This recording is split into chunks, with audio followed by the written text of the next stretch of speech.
the deputy PI of the Axis mission concept. And Chris Reynolds is the PI of the mission, and he regrets that he has to miss this first one. It is the Queen's Jubilee today. So he's thankful that he is taking a little holiday this week, but he'll be here for the next one. All right, so I want to have plenty of time for our science talks, but just to give a really brief overview, I think we're all here because we are excited about this probe mission concept. Axis is an X-ray imager. I like to think about it as like a super Chandra ACIS, in that it is 10 times the effective area of Chandra, with almost as good a PSF, 1 arc-second PSF. But what's really a game changer for Axis is that it has that great PSF across the entire field of view. So whereas Chandra degrades pretty quickly off axis, Axis has a great field of view, great PSF over the entire field of view. So that allows for something like 50 times more sensitive than Chandra ACIS. That, together with fast slew capabilities for time domain astronomy that we'll hear more about from Brad in a few minutes. So this mission is, what I think is really exciting about it is that I think it's a really like all-purpose mission in a lot of ways, and it's going to be very impactful for the 3 priority areas identified by the decadal. And so today we'll be hearing about worlds and suns in context by Leah and Keivan, and new messengers and new physics, and plenty by Brad. And we'll have plenty of talks in the future about how Axis relates to cosmic ecosystems as well. So this is just to tell you where we're at in terms of the management and the timeline. We have constructed our science team. We are almost like 200 people now on the science working groups, which is really exciting. And we'll hear more from members of the science working groups on this seminar series. And just to highlight, zoom in over here on some of our science working, we've got 5 science working groups that are working really hard: stellar physics and exoplanets, transients and multi-messenger, AGN and supermassive black hole evolution, galaxy evolution and feedback in galaxies and clusters, that's star formation feedback, AGN feedback, and compact objects and supernova remnants. And you can see all of those leads and co-leads there. And Edmund Hodges-Cluck and Brian Williams kind of leading the science effort there as well. So we are really working hard to define the mission and get the proposal ready to be submitted kind of probably by the end of 2023, we think is the timeline. So I'll just leave it at that, and thank you all for joining, and hand it back over to Mike.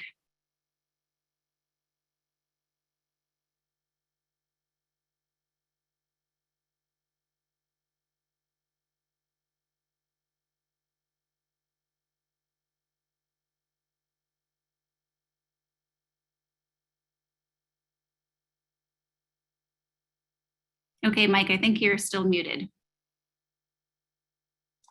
Thanks, Erin. Yeah, so just to give you an idea about what we're going to try and do in this seminar series is we're going to have 2 talks. We're recording the talks, just so you know that, and we will also be posting them later on YouTube. So if you can't attend both of them, or you can't attend one in the future, they'll be there. So we're going to be driven by science in these talks, but we're also going to talk about some things that we need to consider for the mission parameters. So it's great to really think about that and think about what's possible. So also, if you could post your questions in the chat, that'll make it a little bit easier. It looks like we have 60 people right now. It might be a little tricky, given we're trying to cover 2 talks to do that. Okay, so our first set of talks will be by Leah Corrales and Keivan Stassun on Axis contributions to stars and exoplanet science. And then we're going to follow that with Brad Chenko with time domain and multi-messenger science. So Leah, if you want to. Yes, and I think Keivan will take care of Keivan. the slides. Great. Perfect. Thanks, Keivan. Great. Yeah, so I'm Leah Corrales at University of Michigan, and Keivan Stassun is here from Vanderbilt, and we're co-leads for the Axis Stars and Exoplanets Science Working Group. Next slide. Great. Yeah, so as Aaron mentioned, one of the three major themes identified by the National Academy's Decadal Survey in Astronomy was worlds and suns in context. And that means that understanding the physical interplay between stars and planets is necessary for understanding our place in the universe and when we're searching for life on other worlds. So to give a very particular example, the rocky exoplanets that are most accessible for atmospheric study orbit the smallest stars, which are also the most magnetically active. So a rocky planet in the habitable zone of an M-dwarf star is likely to be subject to 400 times more X-ray irradiation than Earth. So characterizing this X-ray radiation, flares, and in general, the high energy environment from these types of stars and how it evolves in time is important for constructing a full record of heating and chemical evolution of potentially habitable exoplanets. And AXIS, with a pretty stable around 1 arcsecond PSF over across 15 arc minutes or to 25 arc minute field of view, will enable us to study these stars as an entire population. So in this talk, Keivan's going to delve into the details of how AXIS can be used to characterize flares, particularly in young stellar systems. And after that, I'll talk about how the high energy characteristics of stars are expected to affect exoplanet demographics and atmospheres. Go ahead, Keivan. Great. So I'll go through a few slides now that give as an example a study that was performed with Chandra of one particular young stellar population in the Orion Nebula star forming region as an example of the kinds of physics that we can probe in the context of young stars and star formation, but also think about this in the context of planet formation and planet forming environments, as we were alluding to. So, you know, X-rays are really important probes of a number of high energy processes that we know occur in young stars and as part of the fundamental parts of the star formation process, including accretion of protoplanetary disk material along magnetic field lines onto stellar surfaces, but also sort of scaled up solar type magnetic activity due to rapid rotation and just enhanced magnetic fields in young stellar objects. So there are these, you know, ongoing fundamental questions about the nature of these physical processes, accretion and thermal activity. There's also a longstanding question about angular momentum evolution, and this may seem a little bit removed from X-rays as a direct probe, but in fact, X-rays turn out to be a very important probe of the processes by which young stars shed angular momentum as they evolve toward the main sequence. So to give you an idea of how this can work, to my knowledge, Chandra, in all of its history, conducted one deep, long time resolved observation of a star forming region, and that was a 1,000,000-second observation of the Orion Nebula cluster. What you're seeing here is the Chandra image of about 5.5 arc minutes outside, and it observed for nearly a continuous 1,000,000-second observing period for about 13 days. And within this 5.5 arc minute region were about 1,600 young solar type stars. And here's a little time lapse movie of the Chandra observation down at the bottom. And the color coding is basically representing the hardness ratios of the objects. And the reason that that little movie is represented as such a small little postage stamp is so that we can make the following point. The reason that the Chandra observation was limited to approximately 5 arc minutes is represented here. As you probably know, the Chandra PSF was excellent in the central arc minute or so, but rapidly degraded. So by the time you got to about 5 arc minutes away from the field center, the PSF was already a few arc seconds size, whereas Axis will allow us to do this with greater depth, greater grasp, and across a much, much larger field of view. And so to kind of depict that, here to scale approximately is that Chandra million-second observation of the Orion Nebula Cluster at the bottom right of this image to scale against a massive star-forming region in the galaxy here, representing about 25 arc minutes in size. So this immediately gives you a sense of what Axis will be able to do for deep, dedicated observations of young stars, going even deeper than Chandra did, but netting us much, much larger population scale observations because of the fantastic PSF. So I'm going to give you just an example of what's possible when we do this kind of dedicated long observation of the star-forming region. So on the right, you see a little time-lapse movie of our sun, and you see an erupting prominence there on the lower left. So stars do this when they are magnetically active. They have flares and they have these erupting prominences, and associated with those are coronal mass ejections with attendant implications for the planet-forming environment and for the angular momentum energy. Here you're seeing just one of those Chandra Orion ultra deep observations. You see this massive flare occurring on this one star, the light curve for this one star, to this characteristic impulsive flare rise and sort of exponential decay.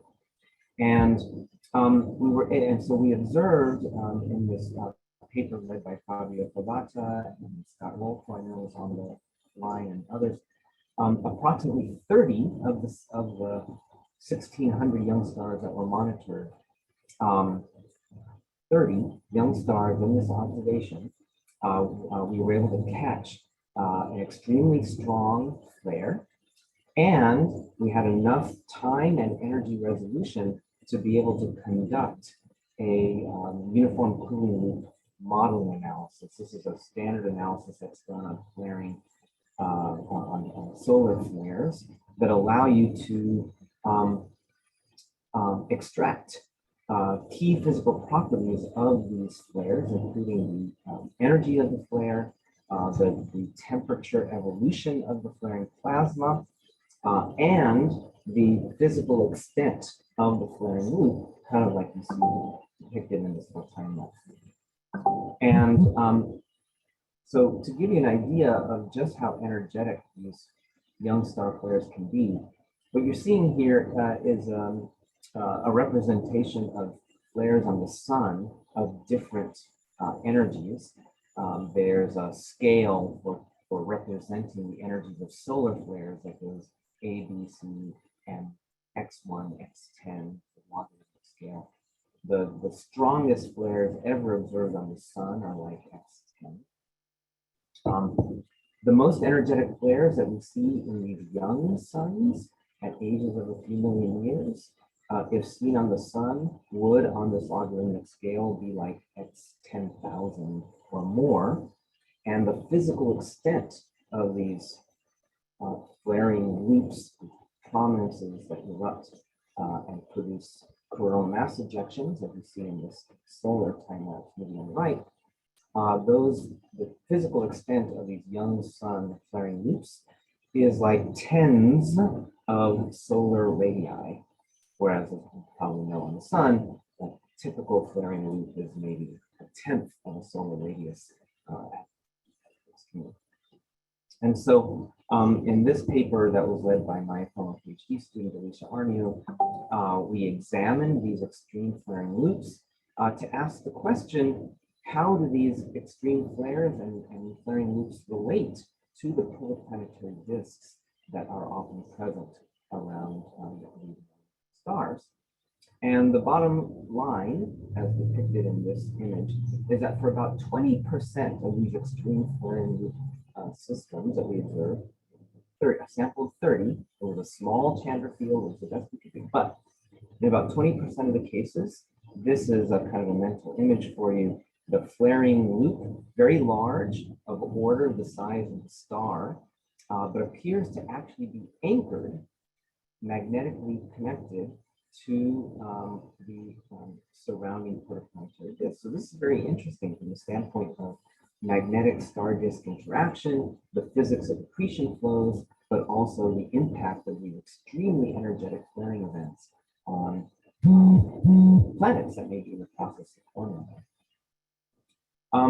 But actually, in the majority of cases, it appears that these extreme flaring events are not anchored to the surrounding protoplanetary disk. A significant minority are, as I just showed you, but a majority are not. And so we have these just extraordinary magnetic flaring events, and the attendant coronal mass ejection mass losses can be quite extreme. And so we did an analysis as best we could with a small sample of 30 young extreme flaring suns, and we wrote down a kind of a Drake equation for the terms that you would like to know if you would want to estimate the total angular momentum loss rate for a young sun.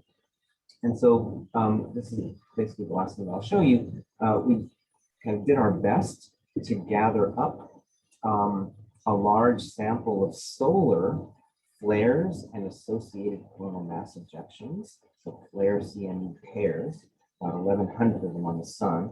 And you see here this nice relationship between a solar flare's energy in X-rays and the observed amount of mass that is ejected from that flaring loop on the sun in mass. So there's a nice log-log relationship there. And way up here, you see the same thing as inferred from the Chandra observation of the 30 young suns, flares, and CMEs.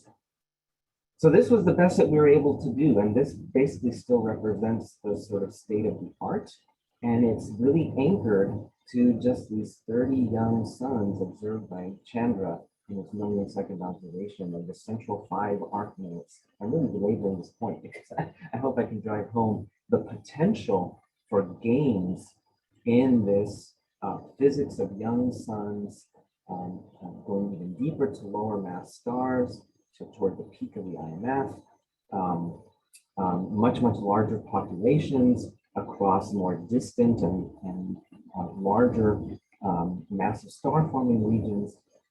The ability to do what we were able to just do the tip of the iceberg with Chandra. We have 25 times the grasp just in terms of field of view, and even greater because of the greater sensitivity. So Leah will say more about this now in the context of exoplanet science, but that's just a little bit of a teaser, a little bit of a taste, thanks to what Chandra was able to do, of how much more access we'll be able to do for young star science, physics of accretion, flares, coronal mass ejection. Yeah. Thanks, Keivan. Okay, so on this slide, I've written a quote from one of the NASA science analysis groups that was related to exoplanets. And one of the things that they pointed out is that magnetic activity is a rare or missing property from the general catalogs of exoplanet hosting stars, but it's of great importance to the interdisciplinary exoplanet community. And I would say too that understanding magnetic activity from stars isn't just a matter of grabbing a snapshot and grabbing an X-ray luminosity. We want to know how much activity there is, like characterizing those flares, how that changes with age, how it changes with stellar type, and the general spectral properties of these flares as well. So again, I just like to drive home the point with its effective area and spatial resolution. AXIS could provide the deepest studies of X-ray luminosity relations across these stellar types and ages. Next slide, please. So I want to talk about how that relates to exoplanets and what the interdisciplinary community is most interested in. So this giant diagram is from Meadows and Barnes, and it describes essentially the ingredients for making a habitable planet. And one full quadrant is dedicated to understanding the host star of that planet. And in particular, X-rays are correlated with many of the properties that I have circled on the chart in pink. So in particular, X-rays are an important probe of stellar activity, as we've mentioned, and it's also correlated with the UV luminosity, often of a host star. And while UV is very super important, sometimes it's not always accessible because of obscuration by the ISM. So having a benchmark in the X-rays is important for that reason. It's also important not just for, so I should say X-rays and UV are important, not just for things like chemistry in the planetary atmosphere, but also important for deriving effects such as atmospheric escape, which I have circled on the bottom left. Great, so being able to reconstruct the activity history of stars is important for assessing things like atmospheric escape, because it's believed that it could be deriving a lot of different phenomena that, for instance, give us the demographics that we see of planets today. Okay, so next slide, please. Thanks. So on that point of atmospheric escape, we believe that by absorbing photons from the X-ray to the UV, that this can lift enough material off of an atmosphere to explain some of the demographics of short period planets that we see today. So the plot on the right shows the orbital period versus radius of transiting planets. And there are a few demographic boundaries marked. So the blue triangle wedge marks the approximate boundary of the Neptune desert. In this area, we notice that there's a dearth of medium size, so Neptune-sized, very close-in planets with thick atmospheres. The red dashed line actually marks the position of what we call the radius period valley, where we find that there's basically a bimodal distribution of planets smaller than Neptune. So one of the prevalent hypotheses for explaining these demographics is photoevaporation. So by blowing away the atmosphere through erosion from X-ray and UV photons, or perhaps stellar winds that are associated with that activity, you could basically have two types of planets, some that are massive enough to retain their atmosphere, or just those that are less massive and get stripped completely of their atmosphere, and you have only a rocky core. So this is a highly active area of research. That's good, you can change, thanks. And in fact, we do have direct observational evidence that this type of escape occurs. So this is just one of the most dramatic cases. This is on the left, you see the Lyman alpha line from GJ 436, and it's being absorbed in the blue wing by a big cloud of neutral hydrogen gas around the planet GJ 436b, which is about Neptune size. And this cloud of gas is so huge that it produces a transit depth of about 50%. So the figure on the right shows a schematic where they fit a model of like a comet-like tail of neutral hydrogen gas that's blue shifted towards the observer, which is why we see a huge transit in the blue wing of the Lyman alpha line. So that's a very extreme example. If you go to the next slide, there are other ways to look for this direct probe of atmospheric escape, and it's believed that X-ray transits can do that. So on the left, you see the published X-ray transit of HD 189733b. The X-ray data was taken with Chandra and XMM, and it's the one with the big error bars, but they see evidence for a transit that's 2 to 3 times larger than the optical transit. And so what you're actually seeing here is absorption by diffuse outer layers of the atmosphere that are more transparent in the optical, essentially. So this gives us a sense of how much of that particular atmosphere is escaping. On the right, you see a simulated transit for axis given the same amount of time, so 5 X-ray transits, and you would be able to resolve, for instance, the limb brightening effects and the transit of the planet going in front of the corona and things like that. Okay, so next slide. Okay, so what are the key features of AXIS that makes this a possibility? First, the soft energy effective area of AXIS. So Aaron did mention it's about 10 times, but because Chandra's got some contamination buildup, as of now, AXIS below 1 keV would actually be 20 times more sensitive than Chandra. So that greatly enhances the volume of potential transit targets. And second, the high imaging resolution would be really important for limiting source confusion. So as an example, on the right here, you see the Chandra X-ray image of HD 189733, and it's actually resolved into a binary. So there's an A star in the center and the B star over to the right. And then there's actually another X-ray source behind it. So these were sources that were not resolved with Exum and Newton.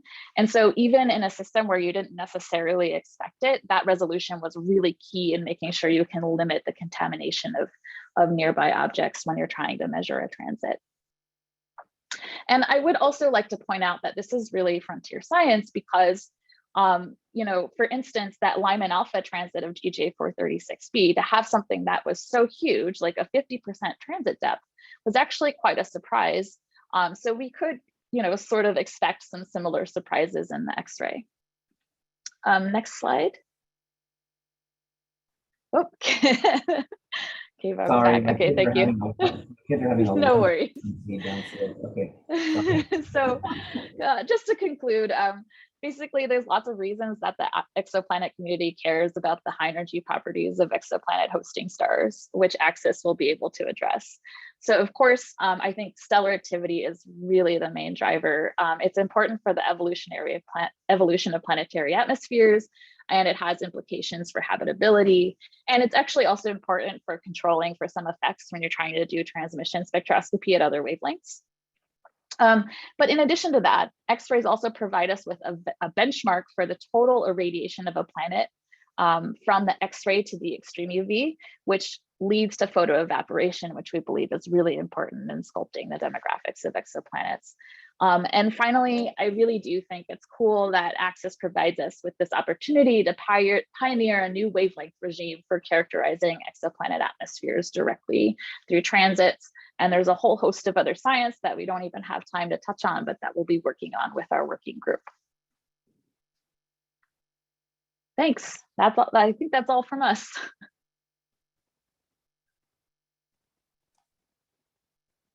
Great.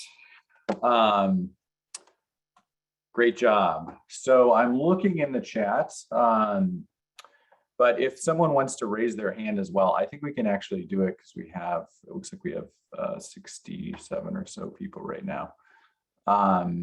If you have a question for Leah or Keivan, please raise your hand. Otherwise, I can ask something.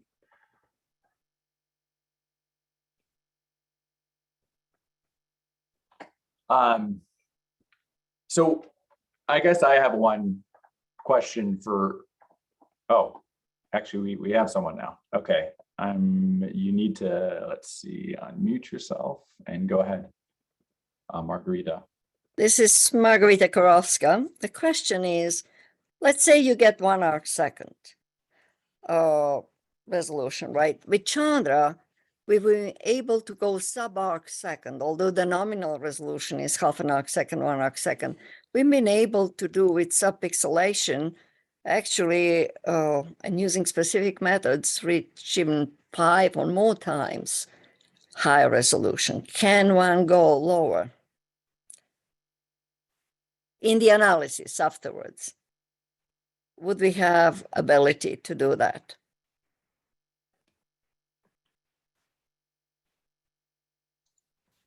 I mean, I guess I can jump in right away. I mean, I think this is more a question for the instrument team, but the type of detectors that have been proposed for AXIS, CCD and CMOS, are essentially work the same way as the CCDs on Chandra, so it should be possible to examine the possibility of subpixel resolution. Sorry. I have a comment on this. The reason Chandra can do this is because the PSF is kind of pointed at the center, and so if you dither it, you can reconstruct the image and recover that higher resolution for strong features. So it all depends on the characteristics of the PSF of axis, and maybe it's too early to know. But if the PSF of axis had that kind of characteristics, would axis be dithering? Because that's how you can then get the higher resolution. Yeah, that's exactly what I had in mind. Thank you, Pepe. Yeah, and I would say that's not something we have considered yet, but can take into consideration as we develop our science questions. Right. Martin had a question. Yes, Pepe's hand is up because I was going to ask a question. I must be missing something about the simulations. If you have 20 times the area, then in the same amount of observing time, you should get error bars that are a quarter the size. And in that 5 transits plot, it looked like they were maybe half the size. So I think there's something I'm missing there. I can ask the person who did the simulations, but I think the simulations also include like a particular background rate. And so like the number of transits that you view along with the noise assumptions about the background also went into that. The background, unless it's the star itself, that's the problem, but the background otherwise should be negligible at 1 arcsecond resolution. Yeah, I can ask the person who made them again, but I know that background and number of transits was the issue that went into most of those error bars. Okay. Or I shouldn't say background, I should just say noise level, really. Great, great. Well, yeah, feel free to, keep the discussion going over email and in the chat. But we should switch over to Brad Schenko, who you can start sharing your slides. Who's going to talk about some of the science of transients. All right, thank you, Mike. Thanks, everyone. Can you see my slides? Yes. Great. So my name is Brad Schenko. I'm at NASA's Goddard Space Flight Center here in Greenbelt, Maryland. And I'm going to talk today about time domain and multi-messenger science with AXIS. So thank you all for coming and listening to that. I want to first thank the AXIS Time Domain and Multi-Messenger Science Working Group, a subset of whom are shown here, the ones who were bold enough to post their pictures. I should add that because I do everything at the last minute, that they have not necessarily seen all these slides. And so if there are any mistakes in them, please don't hold these folks accountable. But they've certainly, the discussions we've been having have inspired much of what is going to come here. The context, very similar to what Keivan, the nice talk that Keivan and Leah gave at the beginning. The decadal survey clearly identified both time domain astronomy, by which I mean the temporal variability, the study of the temporal variability of sources and transient explosive phenomena, as well as multi-messenger astronomy, combining multiple cosmic messengers, gravitational waves, neutrinos, cosmic rays, with the more traditional way that we study the universe through electromagnetic radiation, is going to be a priority area in the coming decade. I'll use the acronym TDAM to refer collectively to time domain and multi-messenger astronomy. And this was specifically identified as a science priority area through the new windows on the dynamic universe theme that was called out in the decadal survey. When we look at the broader context of what time domain and multi-messenger science will look like in 2030, there's a rich phenomenon of multiple facilities across both multi-messenger as well as the electromagnetic spectrum. They're going to partner together to make this such an exciting time for these kinds of studies. If you look at gravitational waves, ground-based gravitational wave detectors, LIGO, Virgo, and Kagra operating in their A+ configuration. Of course, hopefully sometime in the 2030s, we'll also see space-based gravitational wave detectors, LISA up and operating, as well as pulsar timing arrays increasing in sensitivity, making their first detection of individual sources, as well as the background from binary supermassive black holes. At neutrinos, upgrades to the IceCube high energy neutrino detector coming online relatively soon of the KM3 net detector in the Mediterranean, providing much better full sky coverage, will change the way that we're able to study high energy neutrinos. And electromagnetic wavelengths, so the UV wide field imaging from the Ultrasat satellite will open up UV time domain astronomy for the first time. Of course, in the optical, Rubin doing its large survey of space and time, Roman doing wide field near infrared imaging, very sensitive from space, and at radio, square kilometer array are all going to be conducting wide field, cadence surveys of the sky, really instead of, changing astronomy from just taking pictures to actually making movies of the sky. But there really aren't complementary capabilities that are planned at X-ray wavelengths. And this is where access comes in. And what I want to highlight here is that, maintenance of ongoing facilities across the electromagnetic spectrum, but at X-rays in particular, is necessary but insufficient to really optimize the science return from time domain and multi-messenger science in the next decade. And there's an example here to show this on the left, showing the sensitivity, the strain noise from ground-based gravitational wave detectors. On the left here, you can see that steadily over time, these are improving. O2, which was in 2017, down to advanced LIGO, a factor of 2 or so better, down to A+ coming online maybe in the middle towards the end of this decade, down even more than an order of magnitude toward plans for cosmic explorers. Because the sensitivity is plotted in terms of strain noise, every factor of 2 in increased sensitivity actually corresponds to a factor of 2 cubed or 8 in the volume in which you can detect sources.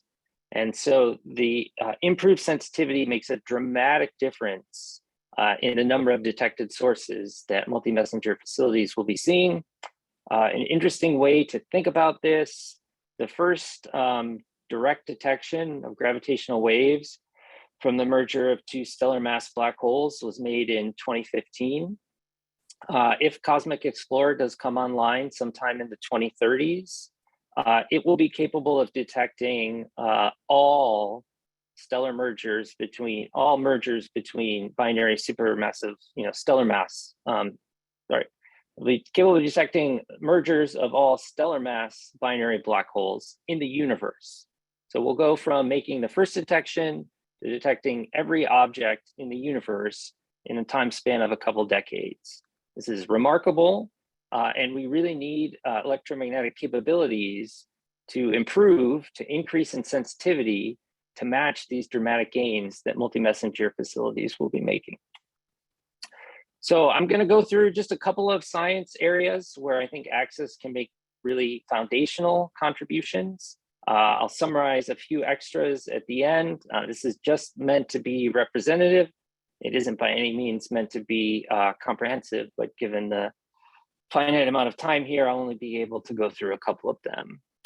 So first, neutron star mergers. These are really exquisite astrophysical laboratories, whether it's binary neutron star mergers, neutron star black hole mergers. They allow us to probe general relativity in regimes that, of course, we can't reproduce here on Earth.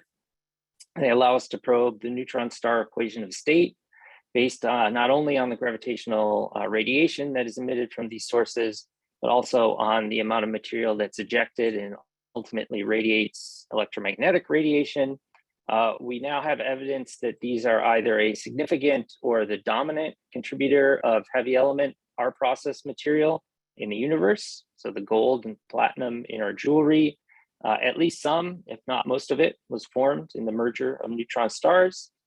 It gives us an independent way to perform cosmology and measure the Hubble constant, get a luminosity distance from the gravitational waves.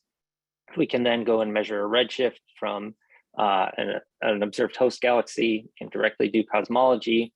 And most relevant for AXIS, we know that binary neutron star mergers generate relativistic jets.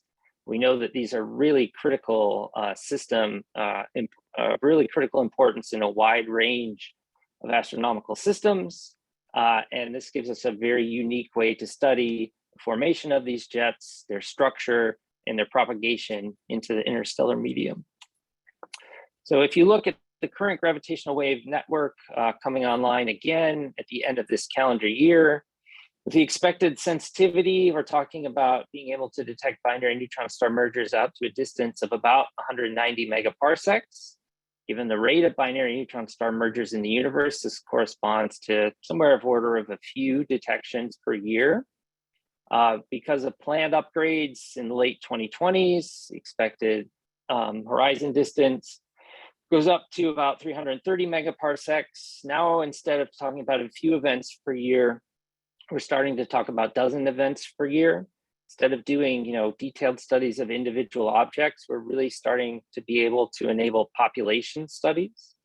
And if you want to look even farther than that to Cosmic Explorer with a, admittedly uncertain timeline, now you're looking at a binary neutron star merger rate instead of dozens per year of up to dozens per day. On the right, you can see the X-ray light curve that was observed for GW 170817. This is the one binary neutron star merger for which we have both gravitational waves and a clear electromagnetic counterpart. It was located at a very fortuitous distance of only 40 megaparsecs. And so with current facilities like Chandra and XMM, we have this very nice light curve where we can measure the rise, we can measure the power law index over the rise, we can measure the peak luminosity, and we can even measure the decline relatively precisely. Again, because this is at 40 megaparsecs, if we assume that events are going to look like GW 170817 going forward, Chandra XMM current facilities are limited to be able to detect these out to distances of order of 200 megaparsecs. If we want to be able to build large samples and not wait a really long period of time to do that, if we want to have precise positions to probe jet structure, constrain the off-axis viewing angle, maybe even identify kilonova afterglows, we're going to require something with AXIS capabilities, meaning sensitivity, large field of view, and a good PSF. Binary supermassive black holes. I mentioned, LISA is coming online, planned around the time that AXIS might launch. Electromagnetic counterparts to binary supermassive black holes identified either by LISA or even by pulsar timing arrays can provide really valuable astrophysical context. Again, you can do cosmology with these. If you can identify a host galaxy, measure a redshift, you have a luminosity distance from the gravitational waves. Instead of doing it in the local universe, like with binary neutron star mergers, now you can do it out to quite large redshifts. If you can identify a host galaxy, you can study the environment in which these two black holes are merging. This gives you a rich sense of astrophysics of accretion. And I'll show a movie for that on the next slide. On the right, you can see sensitivity estimates for LISA. This is showing you as a function of the mass of the black hole that's merging. For typical, black holes, 10 to the 6 solar mass, something like this, LISA will actually be able to detect these out, beyond the epoch of reionization with signal to noise ratio, which is shown by the color here, in excess of, 50. So again, these are incredibly sensitive, powerful tools.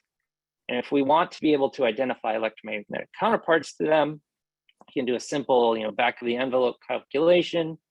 For a 10 to the 6 solar mass black hole, Eddington luminosity at a redshift of about 6 is of order 10 to the minus 16 in CGS units.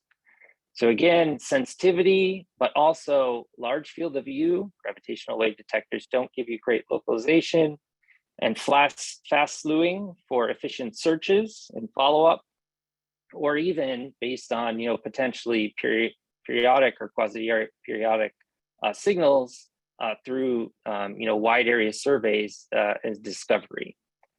And so, why the X-rays are particularly important for this, I'm going to show you in a second. If you're listening on your headphones, I'm just warning you. This movie simulation I'm showing on the left here of two merging supermassive black holes, It's great to look at. It has some music associated with it, some very dramatic music that NASA put together as part of the simulation. So if you have the volume up loud, just a warning quickly before that plays, but I'll show it to you here. I don't think I can quite talk over it, but I'll play it here. I guess I can talk over it a little bit. So you can see mini disks formed around each of these two supermassive black holes. You can see a large circumbinary disk that's also radiating. The colors, I believe, are showing density profiles for the gas around these systems. There's been a tremendous amount of progress made in the simulations of these objects and predicting electromagnetic signatures. You can see one of the more recent simulations here on the right, showing the different spectral energy distributions that you would expect for a binary supermassive black hole merger compared to a single isolated accreting supermassive black hole.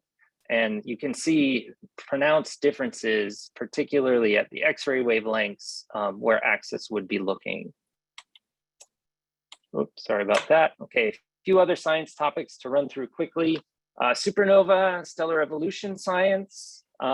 Late stages of stellar evolution are really the most poorly understood phase. Sorry about that, my phone going off. Particularly for massive stars. Despite representing, roughly half of supernovae, we still have very poor understanding of what the progenitor systems for hydrogen poor supernovae are. We know that type 1A supernovae are coming from the explosion of white dwarfs, but we don't have a great sense. Are they coming from binary white dwarf systems? Are they coming from white dwarfs with other main sequence or even more evolved stars? Perhaps the answer is even both of those. We don't know what fraction. And for hydrogen poor core collapse supernova, we don't have a great sense of, are these coming from, we know that these stars have been stripped. We don't know that's stripped through mass loss, if that's stripped through binary evolution. These are really important questions if we want to understand the full picture of stellar evolution and understand the full role that supernova play in shaping galaxies and the evolution of our universe. A really powerful way to study that is through the earliest signal that these sources emit when they're exploding. This is called shock breakout. Because this is kind of the first electromagnetic radiation that escapes from these systems, it's actually directly probing the radius of the progenitor star. You can see some simulated light curves here on the right, where if you have a relatively compact Rolf-Rayet star, you expect quite luminous emission, but on a time scale that's relatively short, order 10, maybe a few tens of seconds. The larger the star gets, the longer the time scale and the lower the peak luminosity, so you have comparable amounts of energy coming out, is going to turn out to be. We have seen a few of these with current generation of facilities. Swift has seen one serendipitously, XMM and Chandra have maybe seen a few. AXIS, is because of its field of view, because of its sensitivity, would yield, of order 100 serendipitous just core collapse shock breakout detections per year. And it's capable of doing it out to redshift of 1 or 2, the peak of cosmic star formation, where it's, quite challenging to identify supernovae, particular core collapse supernovae with other means. Quasi-periodic eruptions. This is a relatively new discovery for the high energy community. These are outbursting nuclear X-ray sources with periods ranging somewhere between a few hours, maybe to a few days. Their origin, I would say, remains quite debated. Some of the ideas that have been put out there: accretion disk instabilities, extreme mass ratio in spirals. So maybe you have, a relatively low mass object, compact object, going around a supermassive black hole. Tidal disruption events. You can see just how remarkable some of these objects here are. From one recent example on the right, some XMM and eRosita discovery images of this source, and high time resolution, high cadence monitoring with NICER, showing this really nice quasi-periodic signal on the time scale of a day or two. Again, because of the large field of view, because of the sensitivity, we don't have a great sense of what the cosmic rate of these sources are. But what we do know, if you just look at the sort of volumetric sensitivity of AXIS, discovery rate is going to be greater than 10 times current facilities We only have a handful of these identified at the moment. Tidal disruption events. This is when a star tears apart, and sorry, a supermassive black hole tears apart a star that wanders too close to it. Really great probes of accretion physics. We see these systems go from highly super Eddington to sub Eddington on timescales of months to years. There also are great probes of supermassive black hole properties, mass and spin, in what can be distant quiescent galaxies. Right? This is a way for us to study supermassive black holes in the majority of galaxies that are not actively accreting large amount of material at any given time in the universe. A really key open question in these sources is, why do we see a really broad range in the X-ray to UV flux ratio? We have a sample of events that are discovered from ground-based optical or UV surveys, which can be in some cases quite X-ray faint. We have events now discovered by things like eRosita that can be quite UV and optical faint. And we have other events that show both luminous X-ray and UV optical emission. Understanding the interplay of these, where this emission is coming from, is going to be really key to allow us to turn these into accurate probes of supermassive black hole properties. And I think the best way to answer this is for something like Axis to partner with Rubin to give us both optical and X-ray coverage for a sample size that will be very large, of order 1,000, extending out, all the way to the epoch of reionization. Very briefly, FACS X-ray transients, a new serendipitous discovery in Chandra. Timescale minutes to hours. We don't know what these are. It could be related to any of the previous source classes, binary neutron star mergers, supernova shock breakout, TDEs. Again, Axis will be discovering that these at an unprecedented rate. And a really key factor for this, the good PSF gives you good localizations. This is absolutely critical to do host galaxy association, to get a distance measurement, to turn a flux into a luminosity, and so to get some physical understanding of what's going on here. This has been just a summary. There's a number of other topics that we've identified in the science working group. You heard about some other time domain topics from Keivan and Leah, stellar variability, exoplanet transits. We surely are not thinking of anything. Axis will have a robust guest investigator program. So we hope that all of you will put this great facility to good use, doing lots of additional exciting time domain and multi-messenger science.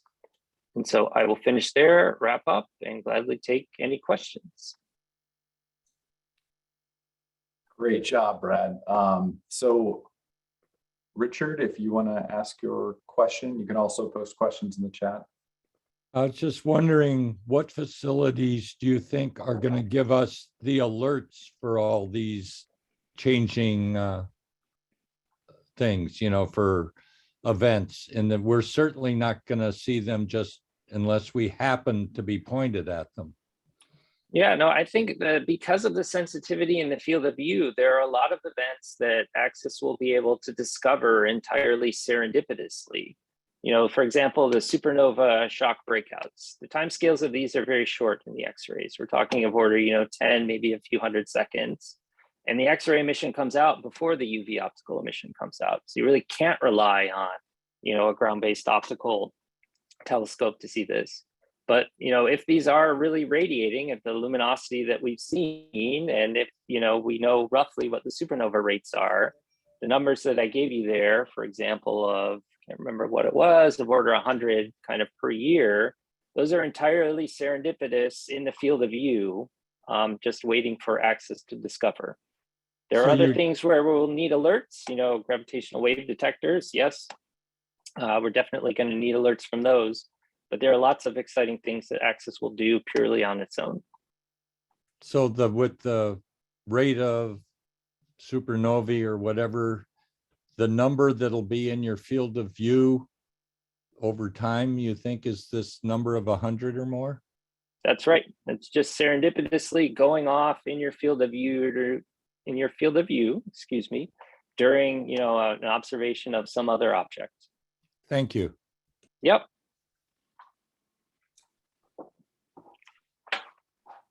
Great. Aaron, go ahead. Thanks, Brad. I was wondering, I guess piggybacking off Richard's question, for either for the events that Axis will be finding serendipitously, and for the ones that it will need to do response for, presumably, there are things that will affect the science that don't come from the instrument characteristics themselves. So it's either like the response time or the data downlink and processing time to tell people that Axis found something. And I was wondering if you have feelings on what the requirements are on both of those ends to do this. Great question. So one of the things that we're starting to flesh out is what it would take if we wanted to do onboard processing so that we could identify things like supernova shock breakout and fast X-ray transients, on the fly and not have to wait for the data to get down and go through full processing at the center. That's definitely something we would like to do. We're speccing out what is required, computationally on board to make that happen and seeing how much it will cost. And I think that's one of the, trade studies we'd like to look at going forward. In terms of time scale to get it down and time scale to get things up, I think, it's definitely something we're working on. For getting things up, my immediate answer is we want things as fast as we can. I think there's good motivation for doing things on, probably not seconds time scale, but if we can get kind of minutes time scale, that would enable, I think, some pretty interesting stuff. I don't know for sure that it's going to be feasible. I know that hours time scale will be feasible, but it's something that we're going to push on and see what we can do.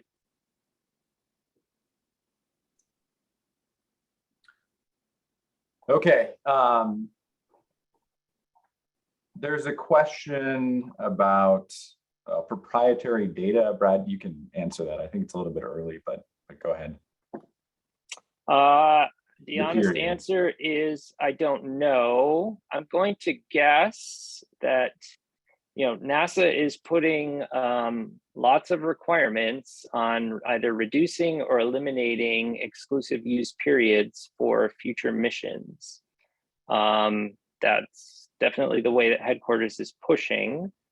I don't know if it will be a requirement or not for Axis. It's something I think they would kind of set when the details for the call for proposal comes out. I don't know if anyone on the team wants to say something beyond that, though. I don't want to step out on a limb here. Well, the community announcement said that this would be primarily a guest observer program.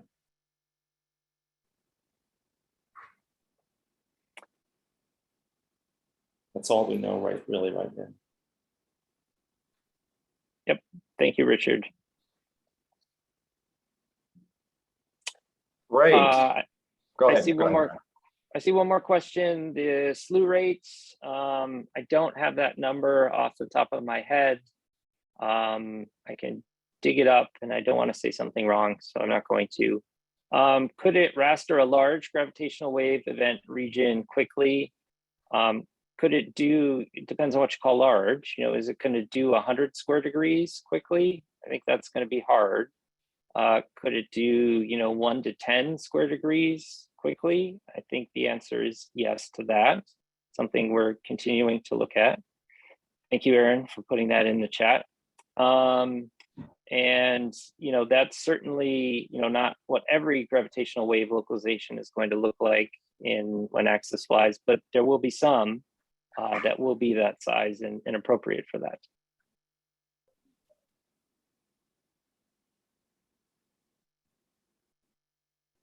Okay, great. Well, let's virtually thank all of our speakers.